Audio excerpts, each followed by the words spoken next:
How to switch back to personal account on Instagram. First open up Instagram, and once you're in Instagram, what you have to do is basically go to your profile. And once you're in profile, what you have to do is just basically press on professional dashboard right over here. And once you do this, you will be able to see all the analytics of your account. But yeah, you don't have to do anything with that. You just have to press on the gear icon on the top. Once you're here, just scroll down until you see the option of switch account type. Just press on switch account type and then press switch to personal account.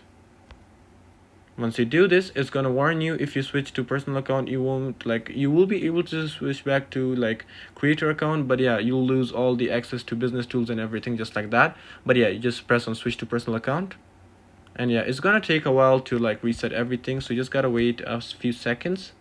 And once you've waited, it will be gone and you got a personal account for that. So yeah, this is exactly it on how you can switch back to personal account on Instagram. So I hope this video helped you out. Leave a like and goodbye.